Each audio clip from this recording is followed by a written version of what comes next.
Hello, welcome back to Aquarius United. And I was just sitting here thinking and writing as usual, and I decided to I just had this I've been thinking about this for a long time, of course, but this is a blossom of this thinking I've been doing. And so I was I've always been questioning love, of course, considering all I've been through. And I've been trying to figure out what makes relationships good and how do people stay in relationships, for a long time. What is that love that develops in there? And of course, a love is very much like a spirituality. So what works for one person doesn't really work for another. And when we try to put love into a box, like we put anything of that matter, like spirituality, into a box, it doesn't work because then people have these expectations, or they're following along a certain kind of story that they think they have to follow to be happy, like they saw in the story, in the fairy tale that they've read or saw, whatever. So, and it made me think about it, especially for like Black people. Like, for years we've had this. There was this sort of cry for, a Black princess, a Black Disney princess, basically.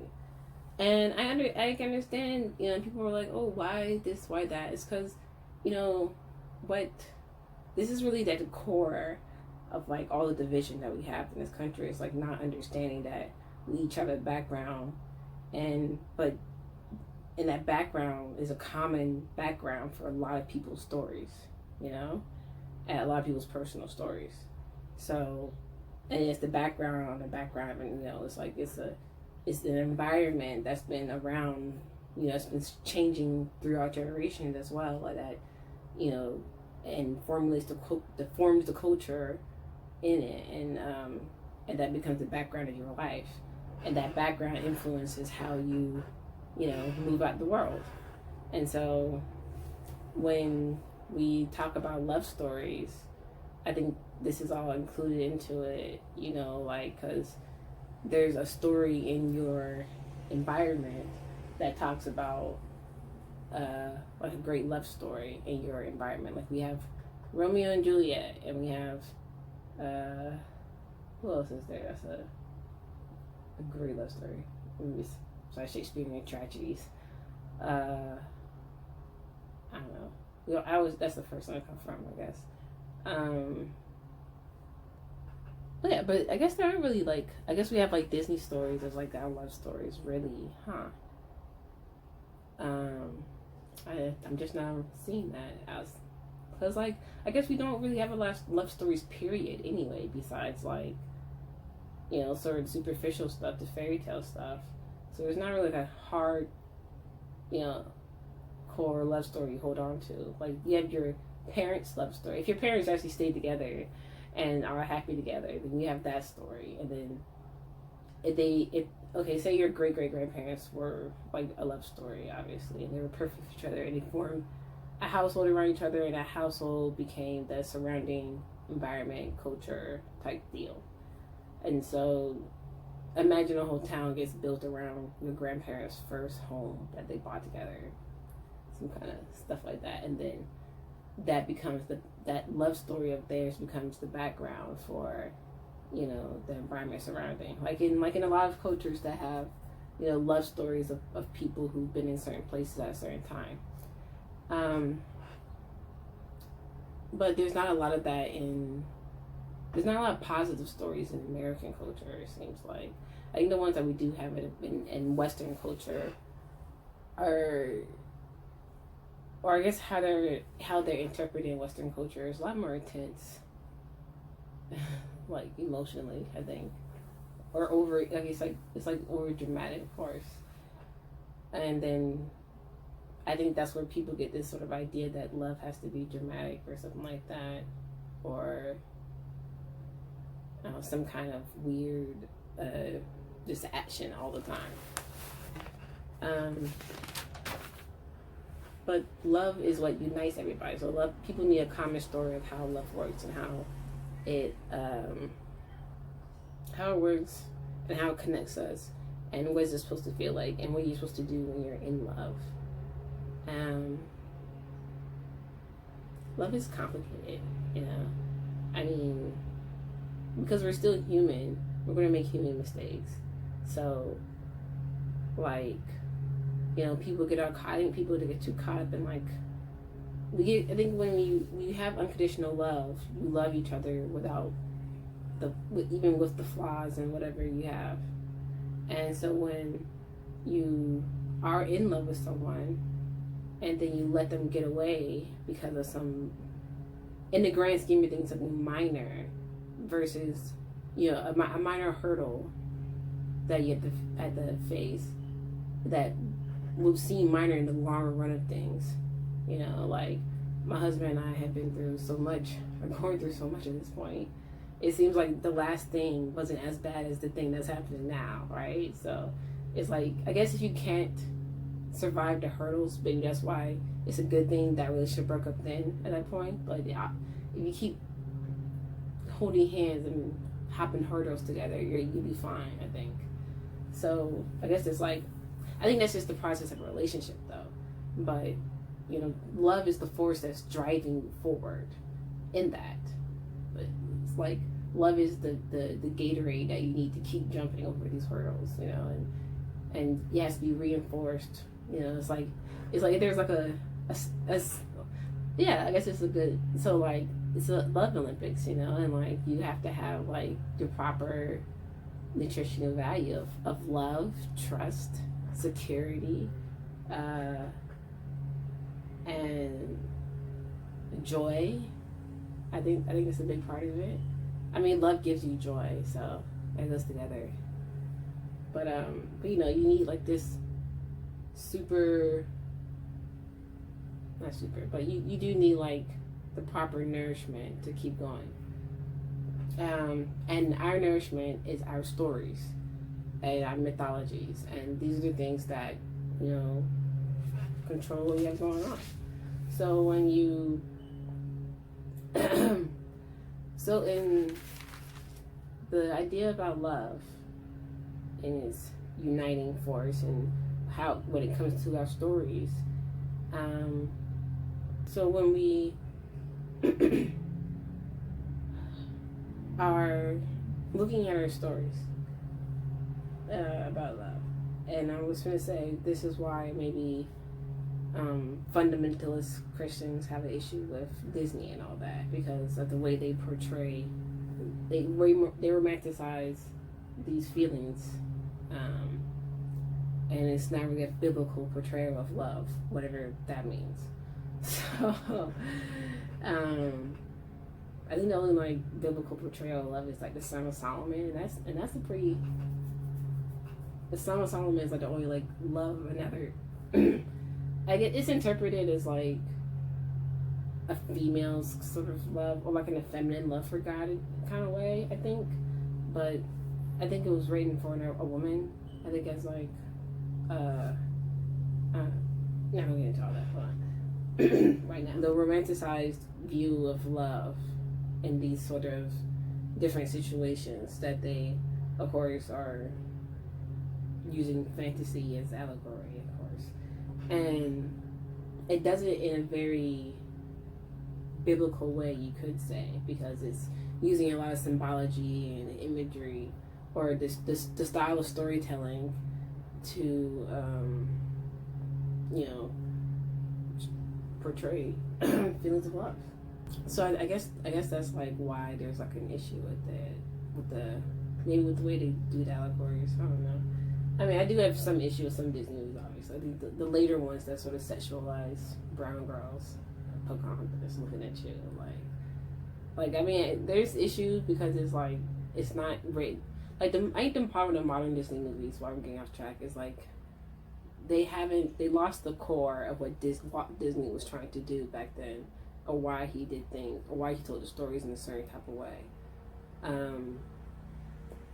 And also it does connect, because like with the black people in America, African people, or I guess black or African people in America, you want to say, descended people, we are separated from our original story. So when Disney is making movies about, like, you know, white girls and shit, like, and we complain, it's like, well, I bet they would do a story if they had, like, I mean, the only story they could, like, manage to even, like, put together in some sane way was Princess and the Frog, and, you know, and people still complain at me about that. I mean, whatever. But I already did talk about that. But the Princess and the Frog is like, you know, it's 20s New Orleans. You know, it's like the earliest, like that era was like the first time Black people were really getting on in America and like really doing well for themselves and actually, you know, were making something of themselves at that time period. So it's understandable why they would do their first Disney princess in that era, you know, because any era between that point and when we were still in Africa is a long time period, and there's a lot of history that's been lost and fudged over and whitewashed. So, you know, it's a 400-year separation with American Blacks and Africans, you know, or the indigenous people that were here, actually, you know, because obviously there were dark brown skinned indigenous people as well. They are all one monolith of the color of the old light skins, you know, like, get out of your head right now. I mean, my husband is like Native American, he's blacker than me. So, so when we have, so that's what our issue in Black love language is. You know, we're trying to adapt with this modern Western way of living, and the fact is it wasn't made for us, period. So we're in this process of trying to figure out where our true love language is with each other, you know, because it's like it's not defined properly. I think that the non-definition of it is why we have so much of this tribalism, not only here but also in, you know, because when the flood happened, that shattered a whole lot of our, you know, that just destroyed a lot of our culture anyway. So it caused us to it just caused us to just disconnect from it. And like there's been great things that's been happening to like our people, or just all people anyway, but to the world that causes, you know, there's great cataclysms on a regular basis, we understand. So we have to understand that like there's been great cataclysms that have broken up our history, and we get to keep reforming our history, but we can't we can't make a history up that's kind of not for us, you know, not without it being reformed first or something, I don't know, but it's just not good for us psychologically and spiritually to, you know, to just blindly adapt to a culture that wasn't developed for us, designed by us, for us, or, you know, or with us in mind. I suppose this is, it sounds radical, I suppose, but I think there are ways to peacefully do it, I think. I mean, if America wants to be peaceful, but we'll see about that. And I don't think it's in their best interest because of, you know, they think that there's some kind of ulterior or secret Black people want to kill everybody kind of motive. But I think if we removed ourselves from that idea, we could actually do things, you know. Like once people realize we don't all think alike, obviously, and we don't all want violence, and we don't all, like, I don't think anybody really wants violence except for some crazy people who want to let out some, because they have other anger issues, but, you know. But I'm getting way off topic. But it's how we need to define our language more appropriately with how we think and how we express ourselves. Because we just can't, it's like speaking a different language. Like I said this before in one of my videos, it's like I speak English. English is the only language I know, really, but it feels like such a foreign language to me. Like, to speak the Queen's English is like I'm forcing it in a way, but naturally, I don't know. I feel like I naturally our tongues and lips are built for a different type of language, obviously. So our brains would think in a different type of language. I think that's why people struggle. That's why Black people also struggle in this country, because we were separated from language for so long as well. So, not being allowed to read and write for a couple hundred years did a lot of damage to our brains, just genetically, and we were kind of still, I think that's kind of like why we're still in this sort of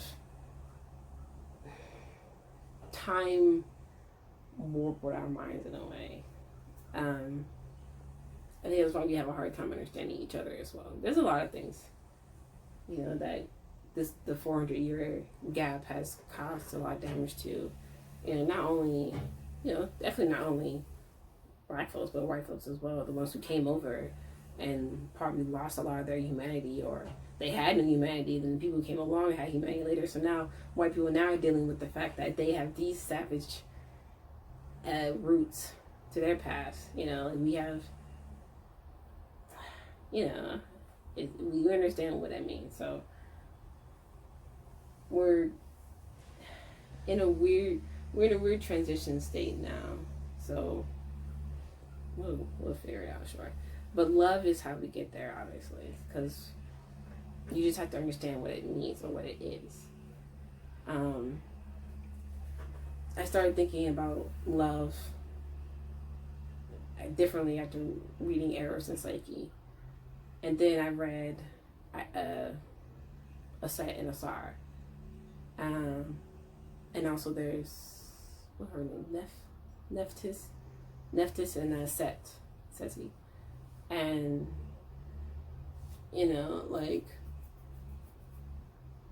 there's some real love in there as well, because Set went through so much to try to see Osiris again. And I think meditating that deeply on that feeling of love, like real love, like love that just transcends time, like in Interstellar. Like, love does transcend time. It truly does, because you can love someone, like, they portrayed it in the movie in a type of way, but, the love from ancient times, is what established us today in a way. I think Black people need to remember the love of our ancestors that fought, that died, that survived through the horrors of slavery. To honor that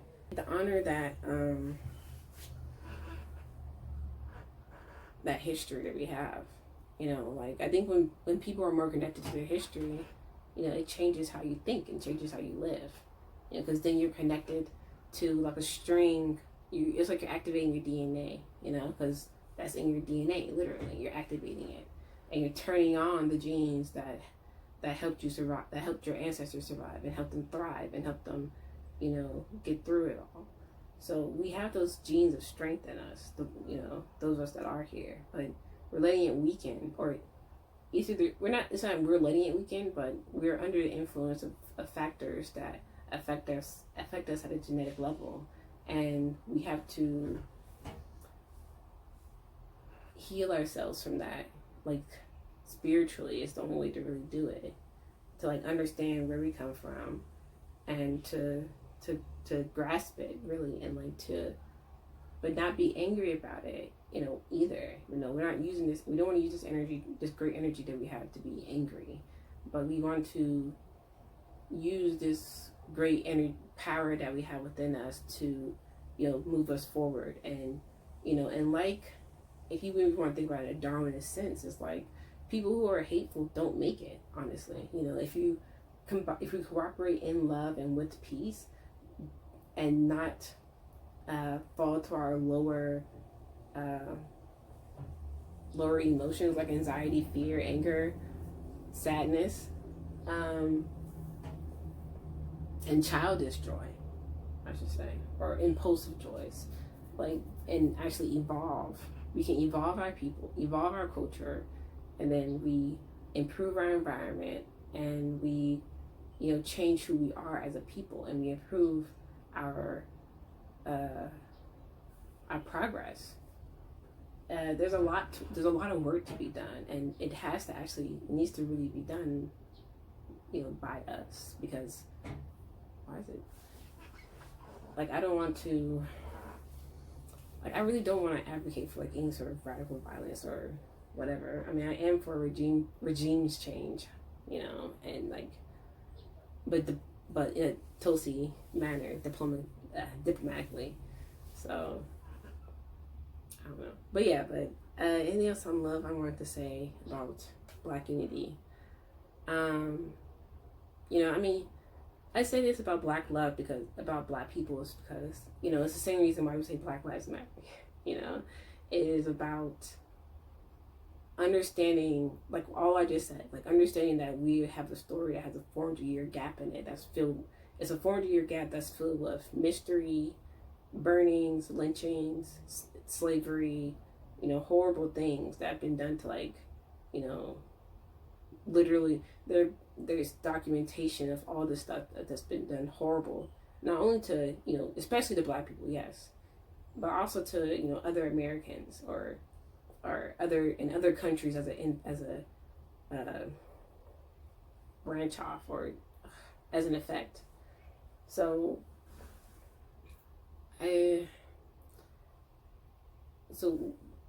understanding it will just create like a counter reaction that will just heal the wounds, and don't like allow it to but yes, connecting the threads and connecting our people and our minds and our souls, and we can actually start to really remember. And then at that point, when we actually understand that, we have a connected thread that we need to like reconnect in a way. Get past the hate and like, be peaceful and freaking, get rid of all these institutions that are in it to keep us down and keep us controlled and keep us from, knowing each other, all these lies and deceptions, and, the Bible, it's funny to quote the Bible as I say all this too, but, my people are destroyed for lack of knowledge. There's a great veil of deception that's going to be ripped up from before our eyes. And, like, I know one should be afraid of it if you're honest at this point, it's going to be a lot to deal with, and it's the tribulations, as they say.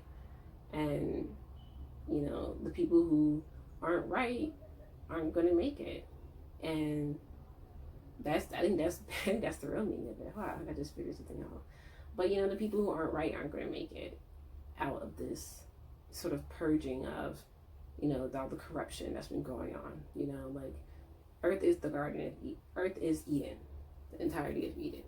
And there's a lot of nasty roots and weeds that have, grown in over the years that hasn't been dealt with. And, the divine is going to work and clear it all out, even from within ourselves. I just had a meditation the other night where I saw this sort of inner fungus on me that need to be purged out. And I think a lot of us have that, or to some degree, or something in us that needs to be cleansed out to some degree. And I think that speaks in that same sense of, purging it out, and then you can actually make room for more love in your life, or for actual love in your life, to understand what real love is in your life. And my crown chakra. But yeah, like it's so big. I don't even know how to talk about it in like a simple little video like this. I gotta go on a longer video. But yeah, like, what is the story behind our love, and how can we craft it in a way that's going to last for generations for the betterment of our people? And like, we gotta get working on it. We gotta like And also, when we start writing our story, we gotta stick to our story and understand that our story isn't coming from inside of us exactly, but from God, you know, and God, Allah, Most High. That's where everything comes from. We just have to, you know, really connect with it and start acting it out, you know, like that song Unwritten. Like, we gotta start we gotta start living our lives. It's written for us. I mean, it's not written for us, but we're writing our own lives in a way, you know. I believe in astrology. Well, not believe, but I study astrology, and that's just how it is. It's not that we're unfated, because we do have fates that we have to overcome, or that's just going to happen to us. But we do need to, like, we have to understand that we have lives to live, and some people can interpret it as we're spiritual beings having a human experience. So we have to experience our lives in the way that we're meant to, because the divine wants to experience certain things.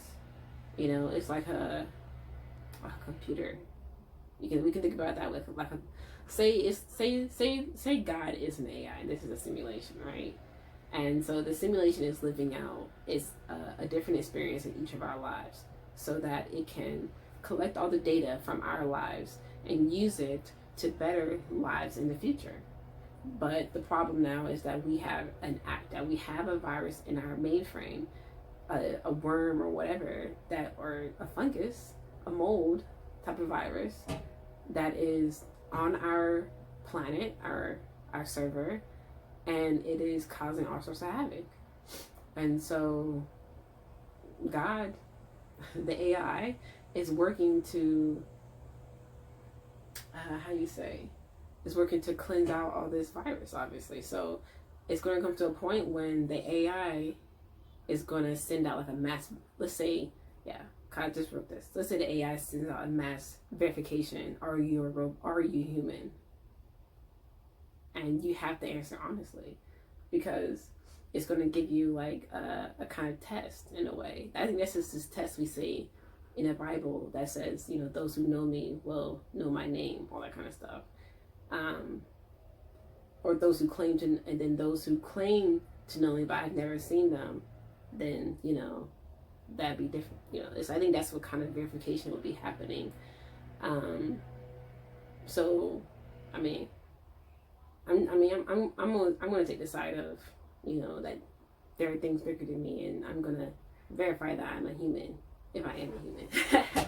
But as human as I seem to be, so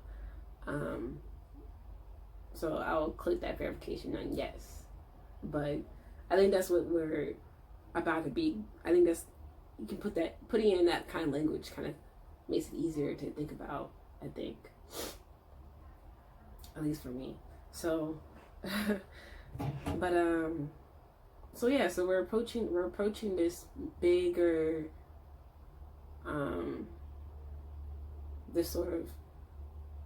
we're approaching this moment, you know, and what was it Terrence McKenna said? It was the transcendental object at the end of time, right? And we're constantly approaching, we're always approaching it, but not in a way that's terrifying, actually. You know, I think we're meant to live good lives, so that way,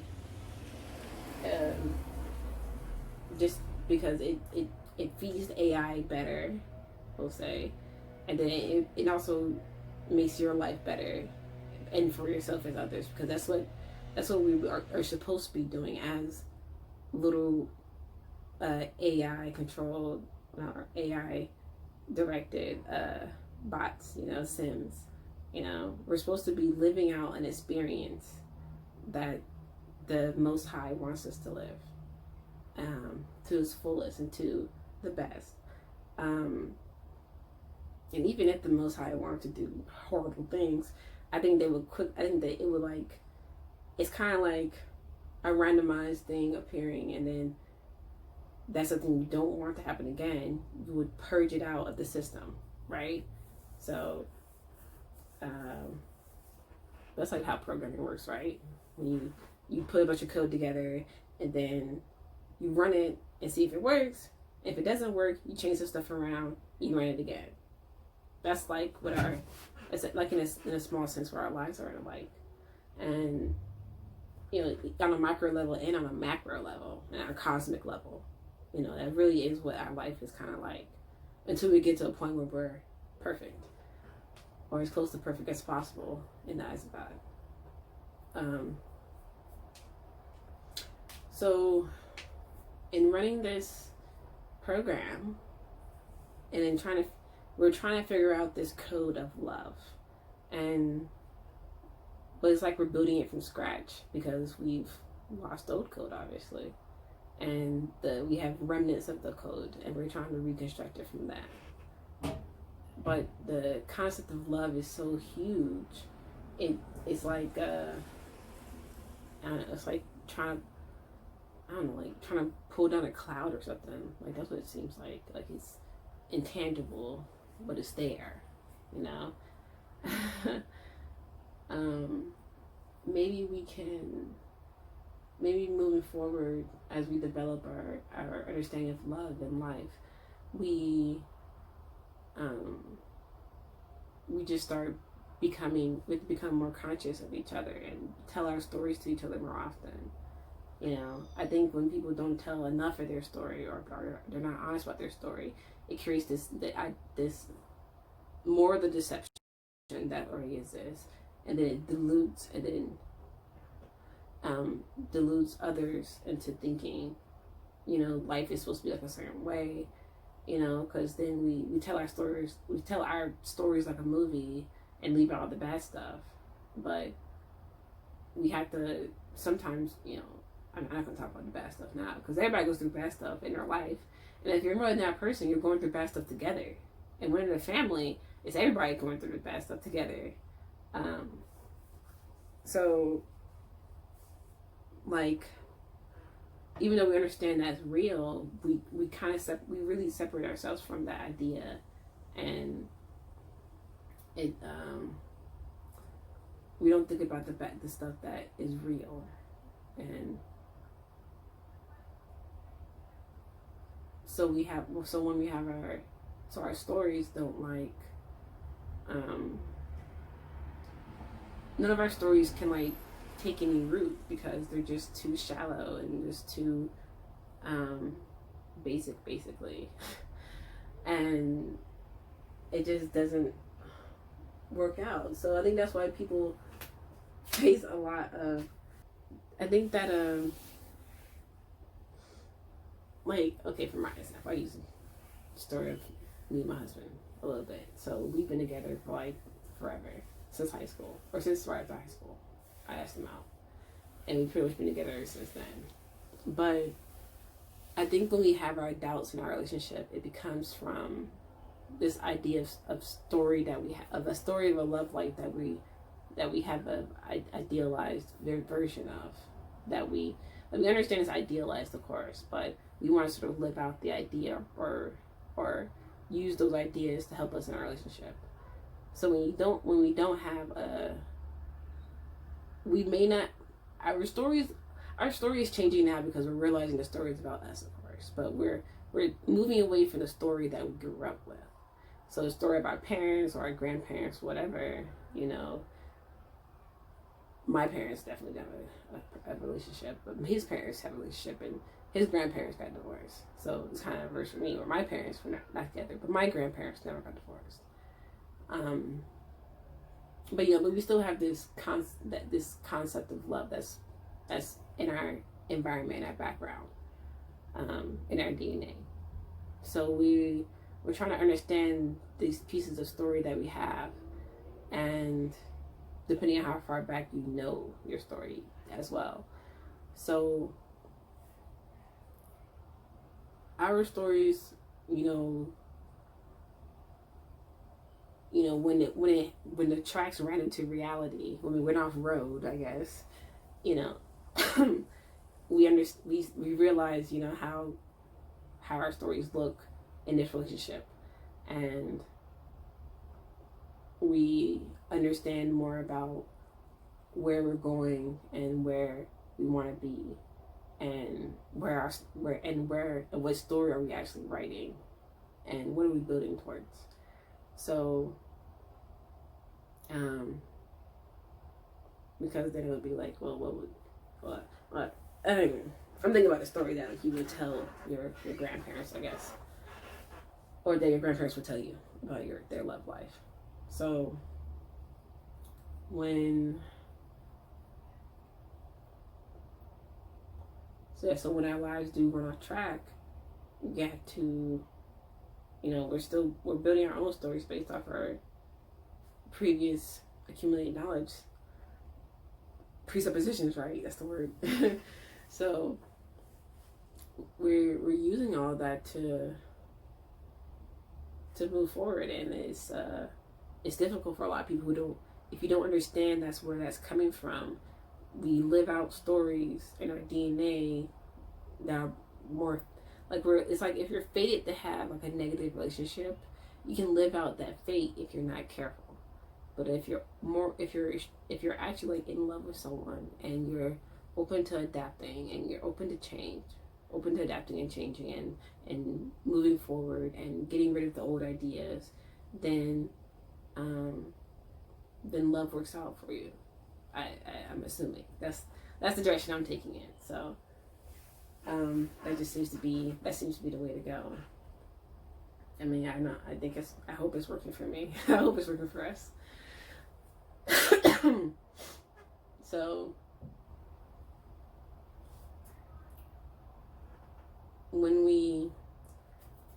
we have this story that we're building together, that we're removing ourselves from like the old story and moving into a new story together. I think of that image of how it looks when eggs fertilize, I think it is, or divide, or the DNA like merging together, all that, and the zygote. But yeah, so like what can we do culturally, positively culturally for us? You know, that's what we have to do. But to actually make moves in the culture that really tell real love stories, you know. I mean, Cardi B and Offset and Beyonce and Jay-Z, you know, we have all these stories now in our modern pop culture, but is that really something we want to move forward with for our children's culture as well? You know, I think that's why Black people cling to like the biblical stuff, because the other stuff that we have made, the stuff that we have made now, it hasn't really worked out for us, and everyone else got killed beforehand as well. So it's kind of like we had to stick to like trying to survive on like the last lifeboat, you know, even though it's full of holes, and you know there's land over there, but they're too afraid to row that way because they're afraid the boat might not make it. I think that's the best analogy for that right now, since that's channeled through. But it's definitely a reason why. Mm-hmm. And also it not being like our culture either. Like this whole prison that we're in, we can't really move in it the way we would like to or are meant to, and we struggle with that. I think the whole world struggles with that as well. I think Black people get so much shit, or Black women especially get so much shit, is because we recognize it, because we understand in our core, you know, this world I think most people understand that. I think this world is meant to be to a free to roam, and you know there should be tyranny over others.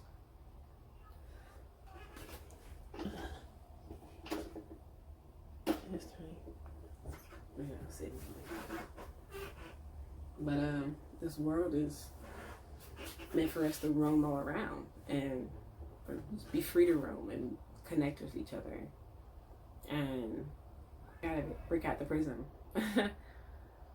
And like really and turn on our own internal light, and we'll see that the light comes from within us. It's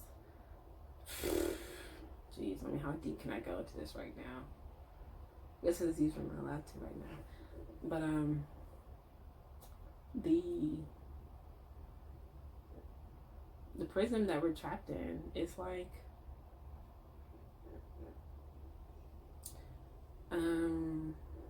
like I said, it's a veil of deception. It's making us see cross-eyed, and it messes up our mental and spiritual connections. And I think that's a reason for a lot of the mental illness that we see these days anyway. I mean, Carl Jung listened to his schizophrenic patients because he realized they were saying something and they were connecting with something, but it's kind of an illness of the society in a way that, like, schizophrenia, like, I'm not gonna say it. Like, I wrote this down. Like, well, I didn't read it. I was recording actually, but I realized that people were writing so much back then. Like, people only wrote back then because people wrote a lot more, started writing more because people stopped listening to each other, and people lost the language of each other, so they couldn't listen to each other. They lost their old stories in the dark ages, and now so it created a whole stream of writers. But writing, for one thing, it's like you're never finished writing. Like you're permanently trying to exhaust the expression of some ideas, but most ideas are better spoken like aloud, so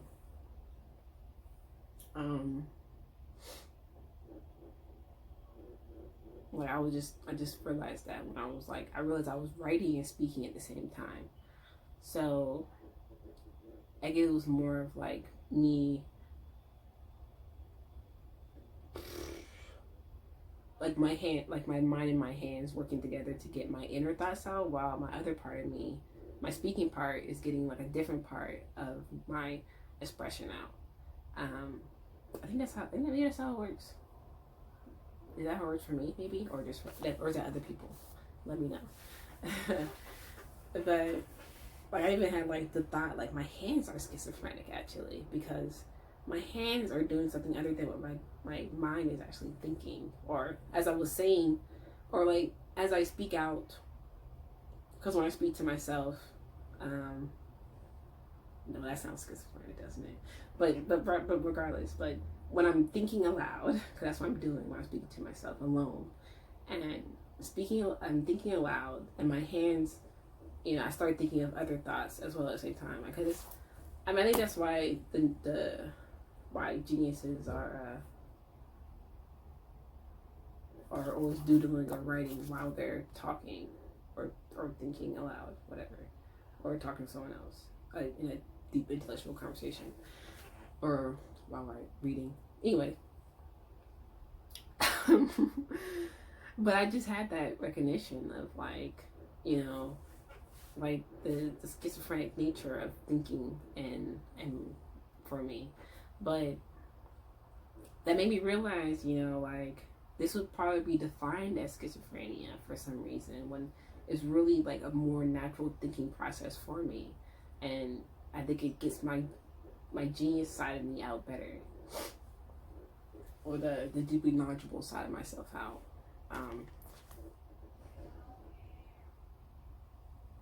So that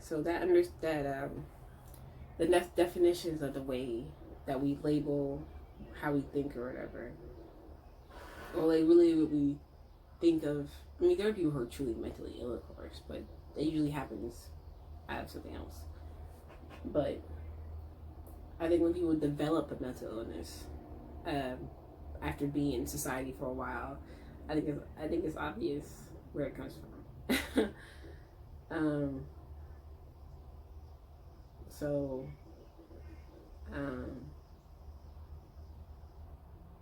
people who are dealing with these labels,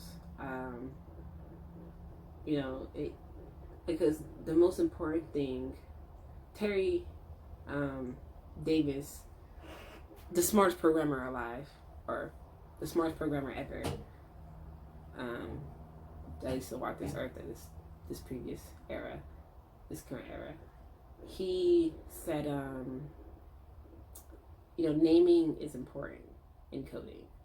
So, like I was just saying with the AI idea earlier, it's like whatever name you put on it, it affects how it acts, how it operates, depending on the language of it. So, when we put certain tags on people in this English language, it it makes us think about things more negatively. It affects us in a certain way, which is why we have this whole love and light positivity stuff going on.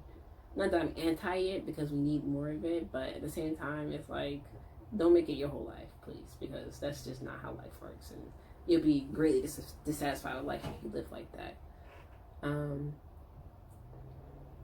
But the naming of things, the definition of things, that's extremely important to our humanity and how we process life. Like if we're walking computers, this is the naming of how we name something, how we define stuff is important. And this is why we have all these major divisive things going on, because some things haven't been defined, some things haven't been named, and some things haven't been identified.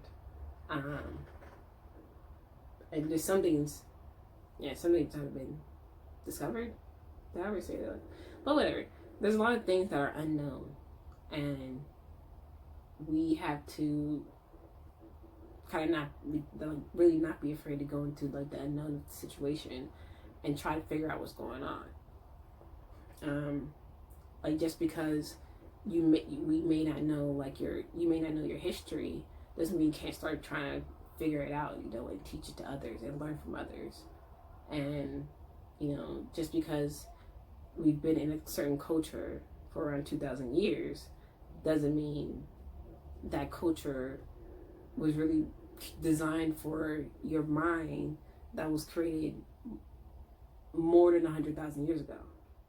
If we're just putting it lightly, I say 1,000,000 years ago, even more than that, but it was divinely created regardless at some point to process really complex things, including the complexity of the universe in a way. And so we have to understand what are we naming, what are we defining, what is written down, what have we been saying, what have we been thinking. All this stuff is important. It's spell work, as they say. So we have to undo a lot of spell work and do some new spell work, we could say. It's weird to think about it in a grand kind of way, on a global scale. That we have to work on our story, but we really genuinely do have to work in this macro narrative that we're under, because it's going to drive us into our future, because the story is going to have an end, or this arc, as we love to say online. Like, this anime arc is getting kind of out of control right now. Who's in control of the story, and God ultimately is the editor. So we have to put our best work out there. but put our best work out there by understanding what we're working on, how we're doing it, what we're putting into it. There's this concept of the Akashic records that people say. That's the word that you use for it. And the Akashic record or library is defined as like a endless stream of everything that's ever been thought, said, or whatever, and the experiences of our lives put into like this sort of cocoon that wraps the earth, that surrounds the earth. When we everything we do goes into that. So we have to like understand that like everything that we do causes a ripple somewhere, butterfly effect type deal. The Akasha Library has like all this information in there that we're putting into it. It's like filling Twitter with a bunch of bad tweets, It's like, just because you can doesn't mean you should in a type of way. But it also it goes along with that whole experiencing it and then just throwing it out when it's done with. But it's something that doesn't need to be experienced again. It's like with traumatic events. Like we understand there are a lot of things that we shouldn't do to each other, obviously, as human beings, and that goes into the cycle, and it needs to be filtered out. But it's like someone's removed the filter of I don't know. There's deep things going on. So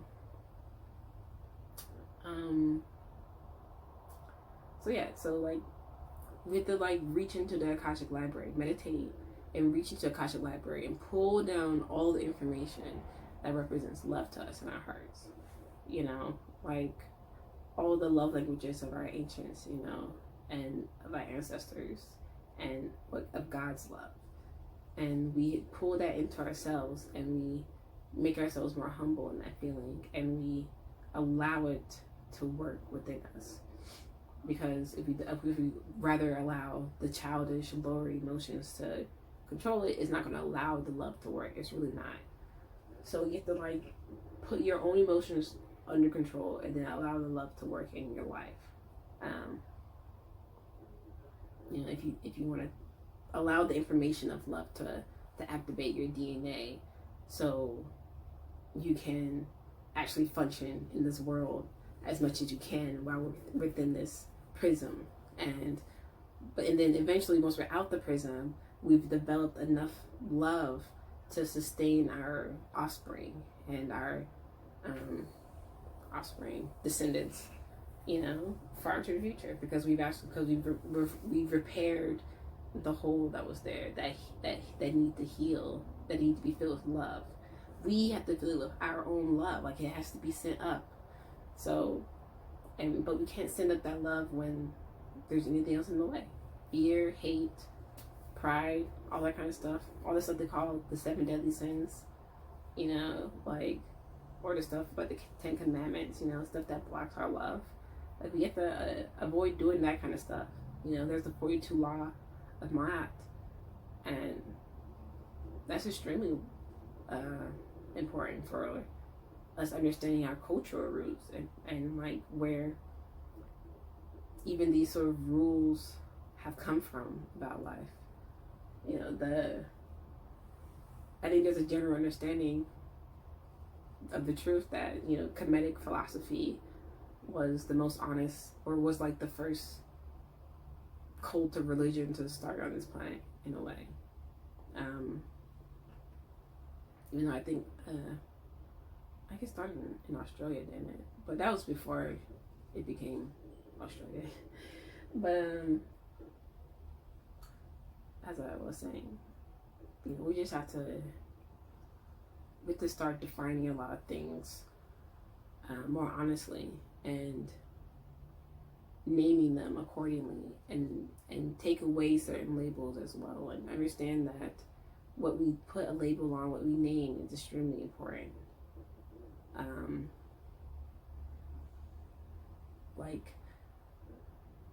Like we should not take.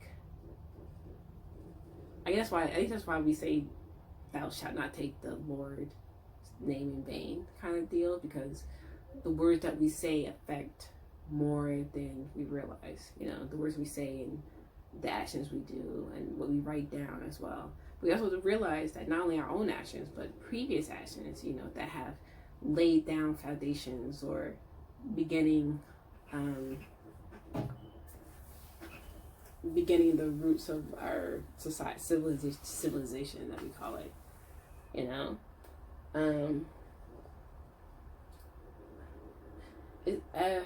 I turned around and thought about, I said water, because in Interstellar, there's a scene, there's this infamous scene where they land on that planet, there's water, but the water, the waves are like mountains, right?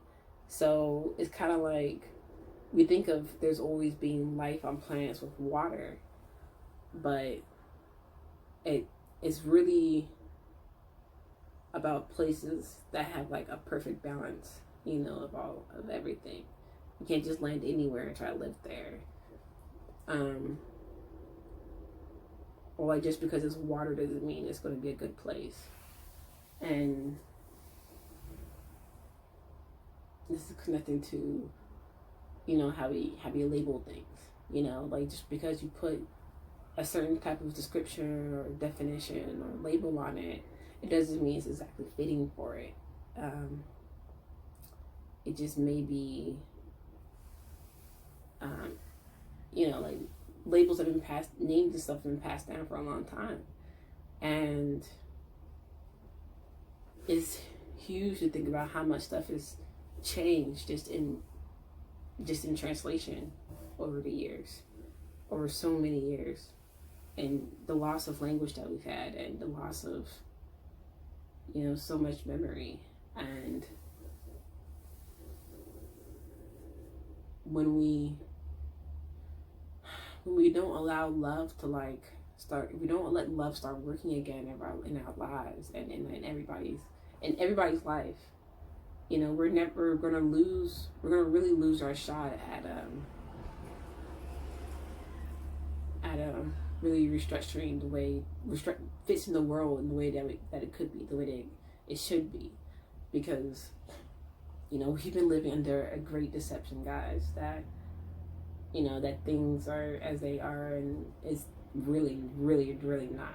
And we have to start slowly opening our eyes to that. So, and moving towards that. But yeah.